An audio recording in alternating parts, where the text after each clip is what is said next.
आवाज लगाई उसकी माता और पिता का नाम लेकर और उनसे कहा कि आ जाओ, तुम्हारा पुत्र भोजन लाया है। उसमें से एक गीदड़ और गीदड़ी निकल कर आए और वहां आकर खड़े हो गए और लीला थी गरीबदास साहिब जी की, और कहा बेटा ये तेरी माँ, ये तेरा बाबू, ये तेरा पिताजी, इन्हें खिला भोजन। वो दर दिया खोल कर उसने। अब वो छक गए दोनों, एक मिनट खा गए फटाफट और खा कर भाग गए। अब गरीबदास जी बोले कि तुम्हारे गुरुजी क्या कह रहे थे कि एक दिन के भोजन खिलाने से और 1 वर्ष तक तुम्हारे पिताजी पितर जो जिस भी योनि में है वो तृप्त रहेंगे। अखा जी ऐसे कह रहे थे, ये दोनों भूखे मरे थे, देख खा गए सारे ने, और भोगते बुला के आए हो तुम्हें। अखा जी उस दिन पीछे कान पकड़ लिया कि जी बाढ़ में जाओ, या ये तो बकवाद है सारी, तो छोड़ दी सारी वो लोकवेद और दंत कथा मनमाना आचरण उस प्यारी आत्मा ने। तो पुण्यात्माओं, परमात्मा कहा करते थे कि तुम एक दिन तो आहार करा देते हो, मान लीजिए तुम्हारी बात बड़ी करें, और तुम्हारे पिताजी या माताजी जब जीवित थे दिन में 2-2 बार तो पक्का रोटी खाते थे। अरे 300 तुम कहो एक दिन के खाने से 364 दिन कोई जरूरत नहीं, ये कोई संभव बात है तुम्हारी? एक दिन तुमने भोग लगा दिया, 364 दिन क्या खाएंगे वो? मान लीजिए तुम्हारे पिता काग बन गए, कौवे, तो रोज भोग ला दो उनका, 2 रोटी तोड़ के ऊपर रोज फेंक दो ताकि उनका पेट भरा रहे। तो एक दिन ये फंड करने तो कोई फायदा नहीं। कहने का भाव यह है कि वो तो जो बन चुके। अब पुण्यात्माओं, जब हम सत भक्ति करेंगे और इस साधना के करने से आपके जो पितृ भूत प्रेत आदि बने हुए हैं, और चाहे वो किसी योनि में है ये पितृ वाली सिस्टम में, तो उनकी भी मोक्ष हो जाएगा आपकी भक्ति करने से। आप अपनी भक्ति करते रहो और समय आने पर ये सब आपके पितृ वगैरह भी इस साधना से ही इनकी मुक्ति हो जाएगी। अब क्या होता है, जैसे इन्हीं पुराणों में लिखा है कि 1000 ब्राह्मण भोजन कर रहे हों, जैसे इन्होंने पितरों की और भूतों की श्राद्ध की वो विधि बता रखी है। पितरों के लिए भोजन कराओ ब्राह्मणों को तो ऑड नंबर में हो, 1, 3, 7 यानी 5, 7 ऐसे हों, और बाकी इवन नंबर में हो, ऐसी संख्या में जमाने चाहिए।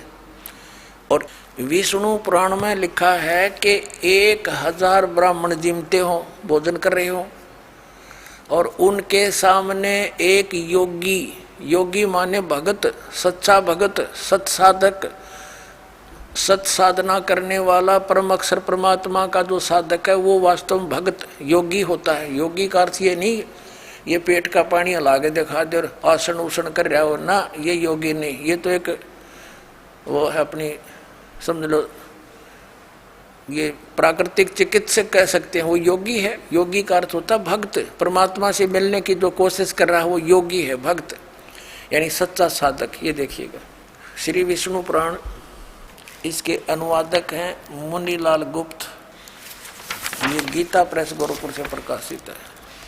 ये है अध्याय 16 और 3य अंश और पृष्ठ नंबर 213 पर। यहाँ पर लिखा है, हे राजन, श्राद्ध करने वाले पुरुष से विश्व देवगण, पितृगण, मातामह और कुटुंबी जन सभी संतुष्ट रहते हैं।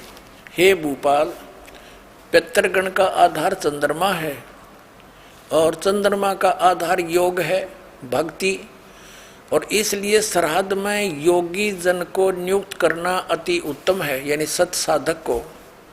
हे राजन, यदि श्राद्ध भोजी एक सहस यानी 1000 ब्राह्मणों के सम्मुख एक योगी भी हो तो वह यजमान के सहित उन सब का उद्धार कर देता है, यानी ब्राह्मणा का भी और उनका यजमान का भी, सबका उद्धार कर देता है। पितरों की तो बात छोड़े।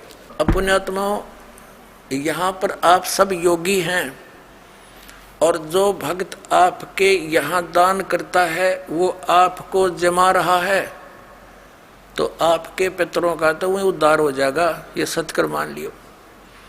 ये इतना गजब का मार्ग है। जो सत्य है वो तो इन्होंने ग्रहण की नहीं, इन्होंने असत्य ग्रहण कर ली। पुण्यात्माओं, जैसे वेद, आपने रुचि ऋषि की कथा में देख लिया मार्कंडेय पुराण में कि वेद में इसको अविद्या कहा है, कर्म कांड को। और पितर भी मानते हैं क्योंकि वह भी ब्राह्मण थे, ऋषि थे। अरे वो नो कहे हमारी दुर्गति हो जाएगी, जय दूसरा आदमी निकालेगा। अब जैसे एक श्रद्धालु कहता है कि जैसे हमारे पिताजी दिखाई दे जाए और वो कहें बेटा श्राद्ध निकाल दे, तो हम क्यों नहीं निकालेंगे? निकालना तो पड़ेगा। कोई बात है या? अपनात्माओं, उसका तरीका है। जैसे किसी का बालक और कुएं में गिर गया, उसका वो तो चिल्ला रहा है डूब गया डूब गया, उसका क्या इलाज है? गिल्ले डूब जा, डांक मार दे, छलांग लगा दे, वो भी मरे गिल्ले। उसकी विधि है उसको भी बचाने की। पहले रस्सी बांधा एक ऊपर मजबूत सी, उसको नीचे डाला, उसको पकड़ कर जार उसने भी काट के लिया। तो ये पितर दिखाई दे जा ऐसे कोई है तो उसका गेल नहीं डूबे, उस श्राद्ध न नहीं करे, वो तो कुएं में छलांग लगाने वाली बात होगी, गिल्ले मर गया। उसके लिए ये रस्सा है जो दास आपको देगा। ये सत भक्ति करो, इस तरह ये दान धर्म करो, और उन पितरा का भी सब कहेंगे उद्धार अपने आप होता चलेगा। ये आपने पढ़ भी लिया। क्योंकि सत साधक ये भक्त है, या लाखों योगी जी में एक महीने के अंदर आकर के हैं, और फिर वो एक कह के जमान में इतना लाभ बता रहे। तो ये तत्व ज्ञान और शास्त्र अनुकूल साधना, इससे आपका भी कल्याण और आपके पितरों का भी।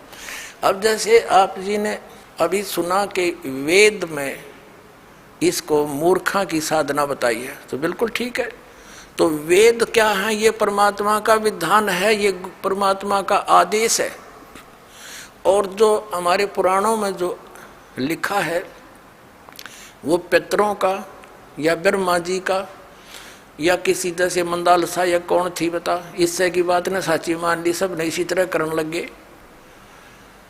और या किसी अन्य ऋषि का दिया हुआ आदेश है, इसका पालन हमने नहीं करना। जैसे एक समय एक व्यक्ति की दोस्ती दरोगा से थी, थानेदार से, SHO से, और उस व्यक्ति का जो साथी था पड़ोसी उसको बहुत दुखी कर रहा था। उसने अपने मित्र दरोगा जी से कहा कि भाई दरोगा जी, ऐसे ऐसे मेरा पड़ोस में है, साथ वाला मकान में, बहुत परेशान करता है, सारा कुछ कह लिया, पंचायत भी कर ली, नहीं मान रहा, क्या करूं? अब दरोगा जी ने कहा उसका मार लट सर में माफ देख लूंगा। दरोगा जी की के आदेश न लेकर उसकी आज्ञा का पालन कर दिया। उसने ये सोच कर आप संभाल लेगा, उस अपने पड़ोसी के साथ झगड़ा ठान लिया, लट्ठम लट्ठा हो गया, उसका सर में लठ लग गया, वो मर गया पड़ोसी। अब वो SHO वहाँ का प्रभारी था, वो लाया, उसी को पकड़कर हवालात में दे दिया, सजाए मौत होगी उसकी। अब राजा का विधान था किसी का लठ मारेगा और मर गया तो उसकी सजा होगी मौत, और वो विधान तोड़ दिया उस व्यक्ति ने। अपने मित्र एक अधिकारी की आज्ञा का पालन कर लिया, जिससे राजा का विधान टूट गया, वो दंडित हुआ। इसी प्रकार इन पुराणों में लिखा हुआ जो आदेश है ये दरोगा जी का समझ लो इन पुराणों में। और वेदों में संविधान समझो भगवान का संविधान अगर तोड़ दिया इन दरोगा जी के कहने होते, पुराणों के या इन नकली धर्म गुरुओं के कहने से, इन शास्त्र विरुद्ध साधना कराने वाले आचार्य और शंकराचार्यों के आदेश से हमने ये क्रिया कर ली, तो हम दंडित होंगे, हम पितर ही बनेंगे, यानी मौत की सजा मौत की मिलेगी। तो ऐसी गलती हम तो ना करें भाई, और करियो भी मत। एक जीवित उदाहरण दास आपको देता है। मेरे पूज्य गुरुदेव जी ब्राह्मण वर्ण में जन्मे थे। हरियाणा के अंदर जिला भिवानी चरखी दादरी के पास एक पैंतावास गांव है, बड़ा पैंतावास, वहाँ वो रहते थे, किसान का काम करते थे, वर्ण ब्राह्मण है। पुणात्माओं, ब्राह्मण कोई जाति विशेष नहीं। दास बहुत बार कहता है कि देखो ब्राह्मण बेदक जा कि ब्राह्मणों के विषय में कह रहे नहीं। और वो खेतों में, मेरे जो गुरुदेव थे ब्राह्मण वर्ण में जन्म था उनका, खेतों में गौवें चरा रहे थे अपने खेतों में। उसके पास पहले जंगल बहुत होते थे, वन बहुत होते थे। एक दिन उनकी भेंट हमारे दादा गुरुजी से होगी, यानी एक संत से। वो उससे प्रेरणा पाकर के घर से खिसकने की सोची और गुरुदेव का एड्रेस पूछ लिया। सब ज्ञान से परिचित होकर खेतों में शाम के समय गौवें चरा रहे थे और भी कुछ साथी पाली गवाले थे।